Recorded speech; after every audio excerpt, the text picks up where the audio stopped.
आज की इस वीडियो में हम बात करने वाले हैं चक्कर आने के बारे में। इस वीडियो में हम बात करने वाले हैं कि चक्कर क्या है, चक्कर क्यों आता है, इसकी लक्षण क्या है और इसके इलाज के बारे में भी हम बात करने वाले हैं। तो चलिए दोस्तों स्टार्ट करते हैं। मैं हूं डॉक्टर पठान और मेरे इस YouTube चैनल में आपका बहुत बहुत स्वागत है। पहले हम जान लेते हैं कि चक्कर आना क्या है। चक्कर आने को साधारण भाषा में सिर का घूमना कहते हैं। आपके एक जगह सिर खड़े या बैठे होने पर भी ये समस्या होती है।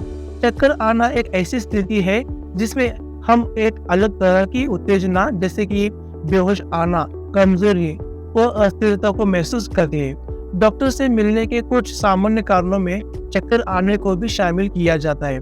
चक्कर आने की स्थिति को कई लोग सही तरह से समझ नहीं पाते हैं क्योंकि लोग इसको कई अलग तरह के स्थिति के रूप में भी देखते हैं। ये समस्या या तो हल्के सिर दर्द व कमजोरी को दर्शाती है या फिर इसमें व्यक्ति को सब कुछ घूमता हुआ लगता है। ऐसे में आप जब भी डॉक्टर से मिले तो इस दौरान महसूस करने वाली सभी बातों को उन्हें खुलकर बताएं। इस स्थिति का पहला तो यह सबसे महत्वपूर्ण कदम होता है ताकि इसकी निदान का पता लगाने और इसके इलाज को सही दिशा दी जा सके। लगातार चक्कर आना आपके जीवन को बुरी तरह से प्रभावित कर सकता है। आइए अब जानते हैं कि चक्कर आने के क्या प्रकार होते हैं। Types of dizziness. पहला है वर्टिगो।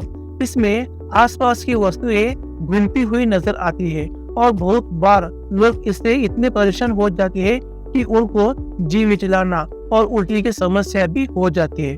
चक्कर आने के करीबन 25% मामलों में यह समस्या सबसे आम होती है। दूसरा है असंतुलन या अस्थिरता। इसमें मनुष्य अपना संतुलन खो देता है और अक्सर एक विशिष्ट दिशा में गिरने की संभावना सी बन जाती है। यह स्थिति अक्सर मतली या उल्टी से जुड़े नहीं होती है। तीसरा है प्री-सिंकोप या नाइट हेडेक। यह मांसपेशियों को कमजोरी के कारण होती है और इसमें मनुष्य को बहुत बार बेहोशी आ जाती है।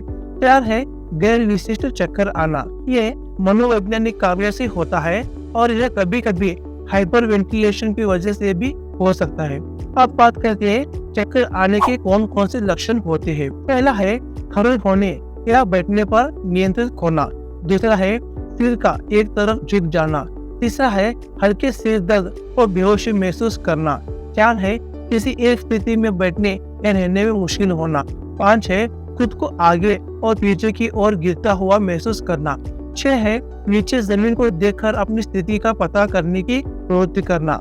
7 है बैठे या खड़े होने पर किसी चीज को छूकर या पकड़कर रखने की आदत खाना। 8 है अपने सिर होने पर भी आसपास की सभी चीजें घूमती हुई लगना और चक्कर आना। अब सवाल ये आता है कि डॉक्टर के पास कब जाएं? यदि आपको लगातार चक्कर आ रहे हैं तो आप तुरंत अपने डॉक्टर से मिले। इसके अलावा आपको कुछ अन्य कारणों के साथ अचानक चक्कर आने को अनुभव कर रहे हो तो भी आपको डॉक्टर से संपर्क करने की जरूरत है। जैसे कि पहला है बेहोश होना, दूसरा है छाती में दर्द होना, तीसरा है मतली या उल्टी आना, चौथा है तेज बुखार आना, 5 है दिखाई देने में मुश्किल होना, 6 है सुनने में परेशानी होना, 7 है सिर पर चोट लगना, 8 है सिर दर्द होना, 9 है बोलने में कठिनाई होना। ये सभी लक्षण आपके स्वास्थ्य की किसी गंभीर समस्या की ओर संकेत करते हैं। इसलिए जितनी जल्दी हो सके इस समस्या के लिए अपने डॉक्टर से मिलें। अब बात करते हैं कि चक्कर आने के कारण क्या है। Causes of dizziness. पहला है माइग्रेन। शीत से सबसे पहले या बाद में चक्कर का आना। दूसरा है तनाव या चिंता, जब आप असामान्य रूप से जल्दी जल्दी सांस लेते हैं। तीसरा है रक्त शर्करा का कम स्तर यानी कि लो ब्लड शुगर। यह स्थिति आमतौर पर डायबिटीज के रोगियों में देखी जाती है। 4 है कान का संक्रमण। यह आपके सुनने और संकेतों को बनाए रखने की क्षमता को प्रभावित करता है और ऐसा होने पर लगातार चक्कर आ सकते हैं। 5 है निम्न रक्तचाप यानी कि लो ब्लड प्रेशर। रक्तचाप के कम होने पर आपका रक्त मस्तिष्क में पर्याप्त ऑक्सीजन नहीं भेज पाता है, इससे भी चक्कर आते हैं। 6 है स्थिति में अचानक हुए परिवर्तन से कम रक्तचाप होना। आपके अचानक बैठने या खड़े होने या लेटने पर रक्तचाप का कम हो जाना। ये स्थिति मुख्यतः बिगड़ने में देखी जाती है। साथ है निर्जलीकरण या गर्मी से थकान होना। व्यायाम के दौरान पर्याप्त मात्रा में पानी नहीं पीने के कारण निर्जलीकरण हो सकता है। इसके अलावा किसी बीमारी में उल्टी और दस्त होना भी शरीर में पानी की कमी का कारण हो सकता है। इसके अलावा पहला है कान या सिर पर चोट लगना, दूसरा है आंतरिक कान में ट्यूमर होना, तीसरा है एनीमिया, शरीर में आयरन या विटामिन बी की कमी होना, चार है मस्तिष्क के पीछे के भाग में वो क्षेत्र जो शरीर के संतुलन को नियंत्रित करता है, रक्त प्रवाह का कम होना। यह हृदय से मस्तिष्क तक आने वाली रक्त वाहिकाओं के अवरुद्ध होने से हो सकता है। 5 है दवाओं की विपरीत प्रभाव के चलते रक्तचाप और हृदय की गति को नियंत्रण करने के लिए उपयोग किए जाने वाली दवाओं के दुष्प्रभाव के कारण चक्कर आने की संभावना हो सकती है। अब बात करते हैं चक्कर आने से बचाव कैसे करें। Prevention of dizziness. पहला है हर काम को धीरे धीरे ही पूरा करें। दूसरा है सिर को तेजी से घुमाने से बचे, विशेषकर मुड़ने या घूमने में। तीसरा है शरीर के परिसंचरण पर बुरा असर डालने वाले उत्पाद जैसे कि तंबाकू, शराब, कैफीन और नमक का उपयोग ना करें। 4 है तनाव को कम करें। 5 है पर्याप्त मात्रा में पानी पिए। 6 है शरीर की किसी भी मुद्रा यानी कि उठने, बैठने, चलने और लेटने में अचानक परिवर्तन करने से बचे। 7 है लेटने की स्थिति से धीरे धीरे उठे और खड़े होने से पहले कुछ क्षणों के लिए बैठे। 8 है जब खड़े हो तो सुनिश्चित करें कि किसी चीज का सहारा लेकर ही खड़े हो। 9 है इसके लक्षण महसूस होने पर आप स्थिर रहे या कुछ देर आराम करें। 10 है बार बार चक्कर आते हो तो आप किसी छड़ी की सहायता लेकर ही चले। 11 है तेज रोशनी टीवी से दूर बनाए और वर्टिगो की समस्या होने पर पढ़ने से बचे, क्योंकि ये असावधानियां इसकी लक्षणों को और भी गंभीर बना सकती है। 12 है अचानक हिलने से बचे। 13 है यात्रा करते समय किताबें पढ़ने से बचे। 14 है पिछली सीट में बैठकर यात्रा न करें। 15 है अपनी यात्रा के पहले और यात्रा के दौरान तेज गंध व मसालेदार खाना न खाए। 16 है कान का संक्रमण, सर्दी होना, साइनस और अन्य सांस संबंधी संक्रमणों का समय रहते इलाज करें। इस समस्या के लक्षण ठीक होने के 1 सप्ताह के बाद ही आप ड्राइविंग, भारी मशीनरी का संचालन और किसी ऊंची जगह की चढ़ाई कर सकते हैं। इससे पहले इन कामों को करने से बचे। इन गतिविधियों के दौरान अचानक चक्कर आना आपके लिए खतरनाक हो सकता है। अब बात करते हैं चक्कर आने का निदान कैसे करते हैं। Diagnosis of dizziness. चक्कर आने की समस्या का निदान आपके स्वास्थ्य की पिछली स्थितियों यानी कि शारीरिक परीक्षण और सामान्य की प्रकृति के आधार पर किया जाता है, जैसे कि चक्कर कब आती है, किस परिस्थितियों में आती है, लक्षणों की गंभीरता क्या है, चक्कर आने के साथ होने वाले अन्य लक्षण। इस समस्या में आपके डॉक्टर आपकी आंखों और कानों की जांच के अलावा न्यूरोलॉजिकल परीक्षण करते हैं, आपके बैठने या खड़े होने के तरीके और इसके दौरान आपके नियंत्रण की स्थिति का भी परीक्षण कर सकते हैं। इसके अलावा ब्लड टेस्ट यानी कि CBC, ESR, RBC, kidney function test, liver function test और लिपिड प्रोफाइल की जांच भी करा सकते हैं।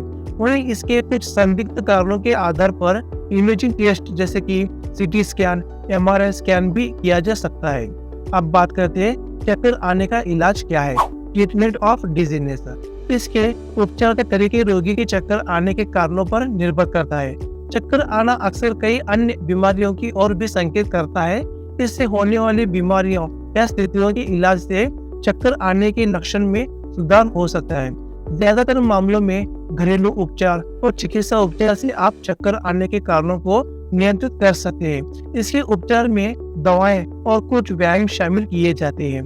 यहाँ तक कि अगर इस समस्या का कोई कारण नहीं पाया जाता है तो भी डॉक्टर की दवाइयाँ और अन्य उपचार आपके लक्षणों को ठीक कर सकते हैं। जैसे कि पहला है बैलेंस थेरेपी।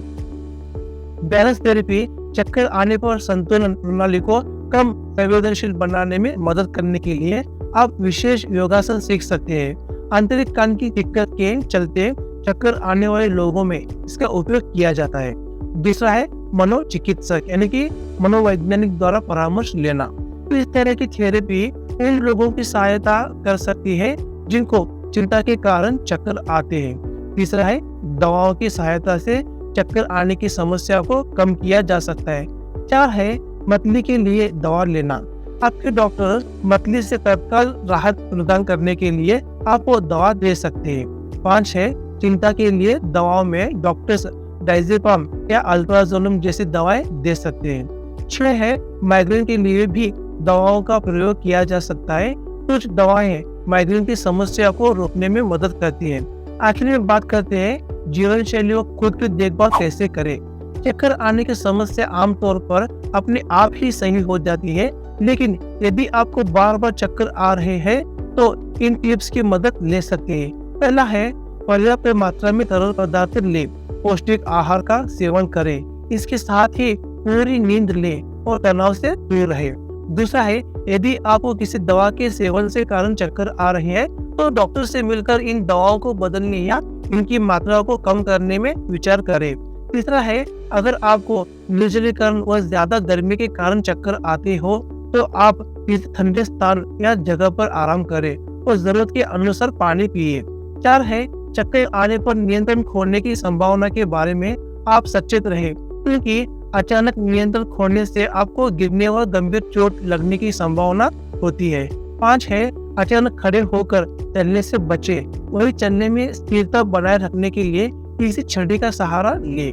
6 है चक्कर आना महसूस हो तो आप तुरंत बैठे या लेट जाए, या तुरंत चक्कर आने की स्थिति में आप किसी अंधेरे कमरे में लेटने पर अपनी आंखों को बंद करके ही रखें। यदि आपको बार बार चक्कर आने की समस्या हो तो आप गाड़ी और किसी भारी मशीनरी को न छुए न चलाए। तो आज की वीडियो में बस इतना ही, तो मिलते हैं मेरे नेक्स्ट वीडियो में, तब तक के लिए धन्यवाद।